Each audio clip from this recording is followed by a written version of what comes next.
അപ്പോൾ ഇന്ന് ലഞ്ചിന് എന്തൊക്കെയാണെന്ന് നോക്കിയാലോ. ആദ്യം നമുക്ക് ടിഫിൻ എത്ര ഉണ്ടെന്ന് നോക്കാം. ഇത് ഓറഞ്ചാണ്, ഇന്ന് ഓറഞ്ചാണ് കൊണ്ടുവന്നിരിക്കുന്നത്. പിന്നെ 1 2 3 ടിഫിനേ ഉള്ളൂ.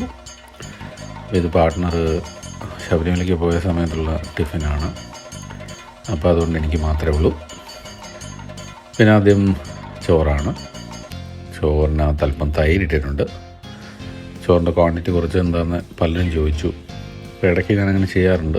അപ്പം ഇത് നമ്മുടെ ബീൻസ് തോരൻ എല്ലാവർക്കും അറിയാമല്ലോ. ഇത് ഞാൻ പറഞ്ഞില്ലേ, കിസാൻ കണക്ട് എന്ന് പറഞ്ഞാൽ അവിടെ നിന്ന് മേടിക്കുന്ന ജൈവവളമിട്ട് ഉണ്ടാക്കിയതാണിത്. ഇത് തീയൽ, ഉള്ളിത്തീയൽ. അപ്പം അതിനകത്തെല്ലാം തേങ്ങയൊക്കെ അരച്ച് ചേർത്ത് നല്ല ഓട്ടോമാറ്റിക്കലി അതിനകത്ത് ഓയിലി ആയിരിക്കുമല്ലോ.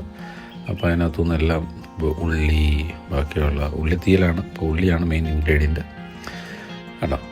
നല്ല ടേസ്റ്റിയാണ്. തൈരും ഉള്ളിത്തീയലും, തൈര് വേണം എനിക്ക്. പിന്നെ ഇത് ബീൻസ് തോരൻ. അപ്പം പച്ചക്കറിക്ക് പച്ചക്കറിയായി, ഒരു തോരനായി, പിന്നെ കറിയായിട്ട് കൂട്ടാൻ ഉള്ളിത്തീയലുണ്ട്. പിന്നെ തൈര് മിക്സ് ചെയ്ത് കഴിച്ചാൽ എന്നാ ടേസ്റ്റാണെന്നറിയോ.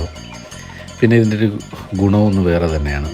പിന്നെ അതിൻ്റെ കൂടെ ഞാൻ ഇന്ന് ഓറഞ്ചും കൊണ്ടുവന്നിട്ടുണ്ട്. അപ്പോൾ വൈറ്റമിൻ സിയും ഉണ്ട്. ട്രൈ ചെയ്ത് നോക്കുക.